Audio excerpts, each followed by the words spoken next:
সবাইকে আমন্ত্রণ জানাচ্ছি বিডি লাইভ 24 নিউজে। বড় গরুতে দর্শনার্থী, ছোট গরুতে মিলছে ক্রেতা।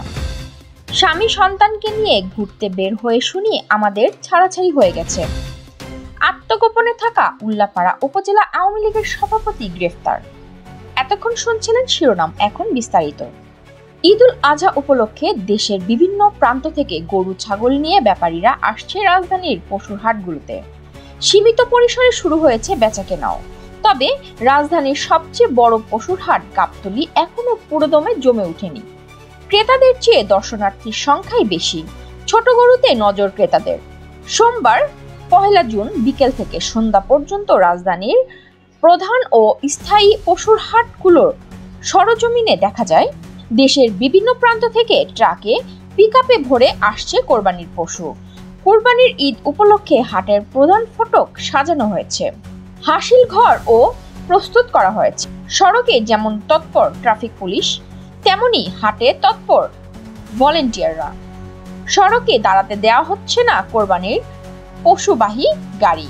বড় ও দামি গরুর সামনে দর্শনার্থীদের ভিড়।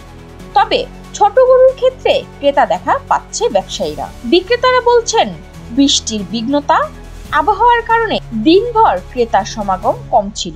অসংখ্য স্থানে শেড তৈরির কাজ চলছে। হাসিল ঘরও তৈরি করা হয়েছে কোথাও কোথাও। সন্ধ্যার পর ক্রেতা আগমন বেড়েছে গাবতলীতে। তবে বিক্রি হচ্ছে ছোট গরু। বেশ কয়েকদিন ধরেই রয়েছে একজন ব্যবসায়ীর সঙ্গে বিবাহ বহির্ভূত সম্পর্কে জড়িয়েছেন অভিনয় শিল্পী ও উপস্থাপিকা সারিকা সাবরিন। এমনটাও শোনা যাচ্ছে এই সম্পর্কের কারণে নাকি সারিকার প্রথম স্বামীর সঙ্গে বিচ্ছেদ ঘটেছে। এই নিয়ে রোববার বিকেলে প্রথম আলোর মুখোমুখি হন সারিকা। তিনি বলেন, আমার জীবনে এমন কোনো ঘটনা ঘটেছে অথচ আমি জানি না। স্বামী সন্তান নিয়ে ঘুরতে বের হয়েছিলেন এই অভিনেত্রী। এমন সময় তিনি প্রথম বিবাহ বহির্ভূত সম্পর্ক ও বিচ্ছেদের ঘটনা সম্পর্কে জানতে পারেন। সারিকা জানান, এ ঘটনা পুরোপুরি কাল্পনিক, ভিত্তিহীন। এটার কোনো সত্যতা নেই। কে বা কারা ঘটনা ছড়াচ্ছে সেটাও তিনি জানেন না। সারিকা বলেন, আমার কথা পরিষ্কার, আমি স্বামীর সঙ্গে আছি, বেশ ভালো আছি। এমন খবর শোনার পর অবাক হয়েছে।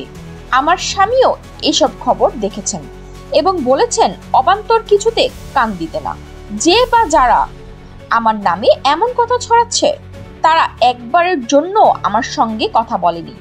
কার কাছ থেকে এমন খবর সামনে এলো বুঝতে পারছি না। যেখানে আমি ভালো আছি সেখানে বিচ্ছেদ প্রসঙ্গ কেন আসবে? স্বামী সন্তানকে নিয়ে ঘুরতে বের হয়ে শুনি আমাদের নাকি ছাড়াছাড়ি হয়ে গেছে। কেমনটা লাগে? সিরাজগঞ্জের উল্লাপাড়া উপজেলা আওয়ামী লীগের সভাপতি ফয়সাল কাদের রুমিকে স্থানীয়দের সহায়তায় জেলা শহর থেকে গ্রেফতার করেছে পুলিশ। গত রোববার 1 জুন বিকেলে গ্রেফতার করা হয় তাকে। 5 অক্টোবরের পর থেকে তিনি সিরাজগঞ্জ পৌর এলাকার নয়ন মোড়ের একটি আত্মীয়র বাড়িতে আত্মগোপনে ছিলেন।